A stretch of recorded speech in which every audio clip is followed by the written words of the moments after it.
अस्सलाम वालेकुम स्टूडेंट्स, मेरा नाम अम्मार मुजाहिद है और आज के इस लेक्चर में आप दो कॉन्सेप्ट सीखेंगे।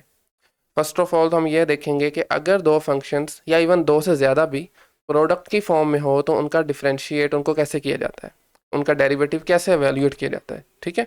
और इसके बाद हम फिर देखेंगे कि कोशेंट की फॉर्म में जब फंक्शंस आ जाएं, दो फंक्शंस डिवाइड हो रहे हों, तो उनको डिफरेंशिएट कैसे किया जाता है।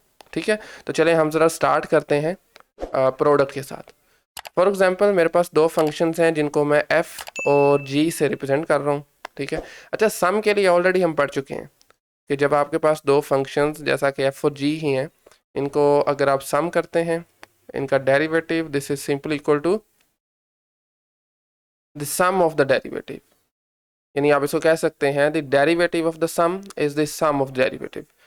और आपके पास सब्ट्रैक्शन के केस में भी ऐसा ही होता है, but unlike the addition and subtraction, product में ऐसा नहीं होता। यानी अगर आपके पास दो फंक्शन f और g हैं, आप इनको मल्टीप्लाई, इनका प्रोडक्ट का derivative this is actually not equal to the derivative of f times the derivative of g। ऐसा नहीं है। ठीक है। आप इसको सिंपली चेक करना चाहते हैं तो एक काउंटर एग्जांपल ले सकते हैं। लेट्स से मेरे पास एक फंक्शन है, उसको मैं u से रिप्रेजेंट करता हूँ for example, and this is u of x is equal to x square. अब आप जानते हैं इसका प्रोडक्ट, इसका सॉरी वो डेरिवेटिव ऑलरेडी हम एवेल्यूएट कर चुके हैं यूजिंग द पावर रूल। तो क्या होगा वो, simply u prime of x is equal to, power पहले आ जाएगी और पावर में से एक माइनस करेंगे तो सिंपली बचेगा 2x। ठीक है। This is actually the derivative of x square. But अगर आप एक्स स्क्वायर को x टाइम्स x लिखें, अब आप फर्स्ट वाले x को f कह दें, दिस इज अ फंक्शन, और सेकंड को g कह दें, तो आप ज़रा ये वाला रूल अप्लाई करें तो क्या बनेगा, इसका डेरिवेटिव u का डेरिवेटिव, f का डेरिवेटिव टाइम g का डेरिवेटिव। तो f चूंकि x है, x का डेरिवेटिव आप जानते हैं 1 हो जाएगा, g भी x है, g का डेरिवेटिव 1 हो जाएगा, तो this is equal to 1। But you know this is not true, derivative तो u का 2x है, तो इसलिए सिंपली आप इसको इस तरह से डिफ्रेंशिएट नहीं कर सकते। तो इसके लिए एक्चुअली एक रूल है, वो मैं आपके सामने लिख देता हूँ। फॉर एग्जाम्पल आपके, चलें हम यही फंक्शन दो लेके चलते हैं, f और g, इनके प्रोडक्ट का डेरिवेटिव इक्वल होता है जी फर्स्ट फंक्शन, या इनमें से सेकंड को भी आप ले सकते हैं, एज इट इज़ रखें, सेकंड का derivative plus derivative of the first function times the second function as it is. This is the rule how to evaluate in case of product. ठीक है। तो चलें ज़रा इसकी एग्जांपल करते हैं, और एग्जांपल के लिए मैंने क्वेश्चन पिक किया है एक्सरसाइज 3.2 का क्वेश्चन नंबर 4। 3.2 चूँकि हमारी चल रही है और उसका क्वेश्चन नंबर मैं ले रहा हूँ 4। ओके, सो 4 में हमारे पास एक्चुअली जो फंक्शन है उसको भी हमने u से रिप्रेजेंट किया हुआ है, and this is equal to x plus 2 times square root of x whole multiplied with exponential function e raise to the power x। तो हमें इसको डिफ्रेंशिएट करना है, तो उसके लिए हम प्रोडक्ट रूल लगाएंगे क्योंकि दो फंक्शंस प्रोडक्ट आ रहे हैं, ऐसे ही है ना। तो जस्ट आपने क्या करना है, इस x plus 2 times square root of x को f मान लें और e की पावर x को हम g मान लेते हैं।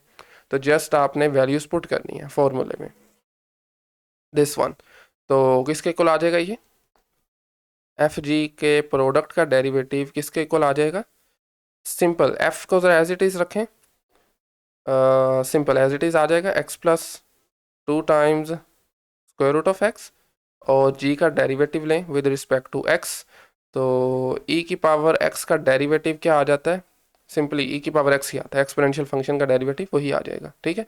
ओके, सो प्लस साइन के साथ आप जरा f का डेरिवेटिव लें, f फंक्शन हमारा x है तो x का डेरिवेटिव 1 आ जाएगा, प्लस 2 कांस्टेंट है, स्क्वायर रूट ऑफ x का डेरिवेटिव क्या आएगा, square root of x actually किसका इक्वल होता है, this is equal to x to the power 1/2।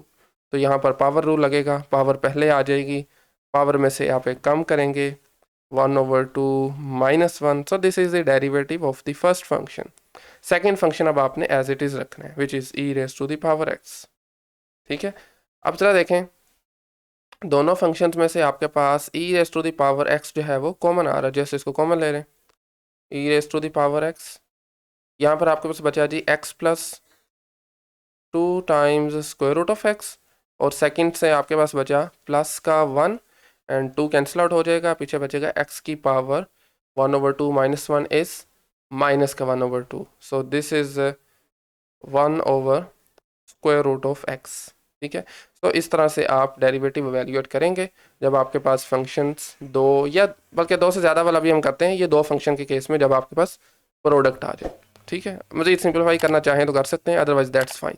Okay, तो ये था जी जब आपके पास दो फंक्शंस का प्रोडक्ट आता है। बिल्कुल सेम रूल को यूज़ करते हुए आप दो से ज़्यादा भी फंक्शंस के प्रोडक्ट के केस में डेरिवेटिव एवेल्यूएट कर सकते हैं। तो लेट्स से मेरे पास अगर तीन फंक्शंस आ रहे हैं एफ जी और एच, इसका हमने लेना है डेरिवेटिव, तो सिंपल दो वाला रूल यूज़ करेंगे। इसमें यह करेंगे कि आप पहले दो फंक्शंस को ना एक फंक्शंस लेके चलें, यानी एफ जी ये आपके पास एज इट इज़ आ जाएगा, एच का ज़रा डेरिवेटिव लें प्लस साइन के साथ, फिर आप ये करें कि एफ और जी का डेरिवेटिव ले लें और एच को एज इट इज़ रहने दें, सिंपल। नेक्स्ट स्टेप में चूंकि देखें यहाँ पर एफ जी का डेरिवेटिव आ रहा है तो इसको भी ओपन करना पड़ेगा। तो फर्स्ट वाला तो ज़रा एज इट इज़ चलने दें, F g h prime derivative of H, I mean. Second में देखें ज़रा एफ जी का डेरिवेटिव किसके को लाएगा, सिंपल एफ टाइम्स जी का डेरिवेटिव प्लस एफ का डेरिवेटिव टाइम्स जी, और सब को साथ मल्टीप्लाई हो जाएगा फंक्शन एच। मज़ीद ज़रा इसको थोड़ा सिंप्लीफाई करके लिखें तो we have f g h prime plus f g prime h plus f prime g h. तो इस तरह से आप तीन फंक्शंस के प्रोडक्ट के केस में भी एवेल्यूएट डेरिवेटिव को कर सकते हैं, ये आपका रूल है, ठीक है। इसी तरह से तीन से ज़्यादा हो तो सेम आप इसी को एक्सटेंड भी कर सकते हैं, ठीक है। तो this is how to evaluate the derivative in case of product of functions, ठीक है। ओके, सो आज का हमारा सेकंड और बल्कि आखिरी टॉपिक है क्वेश्चन के केस में, और इसको कहा जाता है क्वोशिएंट रूल। यानी जब आपके पास दो फंक्शंस जो हैं वो डिवाइड हो रहे हो तो उनको डिफ्रेंशिएट कैसे किया जाता है, इस रूल को कहते हैं जी the quotient rule. Well so again हम फंक्शंस को एफ और जी ही लेकर चलते हैं। आपने डेरिवेटिव एवेल्यूएट करना है एफ बाय जी, और अगेन इसका डेरिवेटिव भी इक्वल नहीं होगा derivative of f divided by derivative of g, that's not true, ठीक है। इसके लिए भी हमारे पास एक फॉर्मूला है और वो फॉर्मूला मैं आपके सामने यहाँ पर लिख देता हूँ। ओके, तो फॉर्मूला हमारे पास ये है जी, जब आपके पास दो फंक्शंस डिवाइड हो रहे हो, उनका क्वोशिएंट हो, तो एफ बाई जी का prime this is equal to, अच्छा न्यूमरेटर में आपने ये करना है कि जो नीचे आपका फंक्शन आ रहा है ना उसको एज इट इज़ लिखें, एफ का डेरिवेटिव लें माइनस साइन के साथ, अब आपने एफ को एज इट इज़ रखना है और जी का डेरिवेटिव लेना है, और डिनोमिनेटर में जी का स्क्वायर आ जाएगा, डिनोमिनेटर में सिंपल जी का स्क्वायर आ जाएगा, सिंपल। अच्छा, आप इसकी तरह एक एग्जांपल कर लेते हैं। एग्जांपल में हम एक्सरसाइज 3.2 ही चल रही है और उसका मैं ले लेता हूँ जी क्वेश्चन नंबर 15 ले लेते हैं, ठीक है। Okay, 15 question is y is equal to,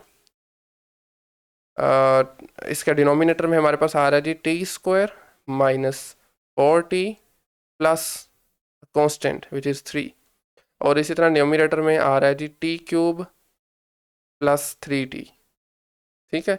ये आपके पास एक फंक्शन है और इसमें आप देख रहे हैं कि दो फंक्शंस का बेसिकली क्या हो रहा है जी, क्वोशिएंट आ रहा है, ठीक है। दो फंक्शंस डिवाइड हो रहे हैं, तो इसमें ज़रा आप न्यूमरेटर वाले फंक्शंस को f लेके चलें और डिनोमिनेटर वाले को g लेके चल लें, ठीक है। अब ज़रा हम इसका एवेल्यूएट करते हैं डेरिवेटिव। ओके, फॉर्मूला हमारे पास यही रहेगा, तो जस्ट आपने वैल्यूज़ पुट करनी है f और g की राइट साइड पर, दिस राइट साइड। तो g फंक्शन आपका जो भी है उसको एज इट इज़ लिख लें, which is T square minus 4t plus 3। इसके साथ आपने f का डेरिवेटिव लेना है, f is T Q plus 3t, तो इसका डेरिवेटिव अगर मैं थोड़ा डायरेक्ट लिखना चाहूँ तो ये आ जाएगा 3t square using power rule. Again t आपका डेरिवेटिव 1 है तो साथ में 3 आ जाएगा, सिंपल। माइनस साइन के साथ अब आपने f को एज इट इज़ लिखना है, which is T cube plus 3t, और साथ में g का डेरिवेटिव जो फंक्शन आपका डिनोमिनेटर में है उसका डेरिवेटिव लेना है, तो डेरिवेटिव आ जाएगा simple 2t minus 4, 2t minus 4 आ जाएगा, ठीक है। 3 का कांस्टेंट डेरिवेटिव इसका 0 आ जाएगा बिकॉज दिस इज कांस्टेंट, और डिनोमिनेटर में हमारे पास सिंपली डिनोमिनेटर वाले फंक्शन का स्क्वायर आ जाएगा, which is T square minus 4t plus 3 और इस होल का स्क्वायर आ जाएगा। ठीक है, अब आप मज़ीद सिंपली इसको सिंप्लीफाई कर लें तो यही इसका आंसर आ जाएगा। ठीक है, डिनोमिनेटर में आप देख रहे हैं ऑफ कोर्स कुछ ना कुछ सिंप्लीफिकेशन हमें करनी पड़ेगी, तो जो भी आंसर आएगा अल्टीमेटली वो आप देख लेना। ठीक है, बहरहाल ये मैंने जस्ट आपको ये बताया कि दो फंक्शंस जब आपके पास कोशेंट में आ रहे हैं, दो फंक्शंस डिवाइड हो रहे हैं, तो उनका डेरिवेटिव कैसे एवेल्यूएट किया जाता है। ठीक है, सो आई थिंक आज के लिए इतना ही। आज की लेक्चर से मतलब कोई क्वेश्चन क्यूरी है तो कमेंट सेक्शन ओपन है, आप वहाँ पे पूछ सकते हैं। अदरवाइज नेक्स्ट जो हमारा लेक्चर होगा उसमें हम डेरिवेटिव ऑफ ट्रिग्नोमेट्रिक फंक्शंस के बारे में सीखेंगे, यानी ट्रिग्नोमेट्रिक फंक्शंस का डेरिवेटिव कैसे एवेल्यूएट किया जाता है। So thank you very much.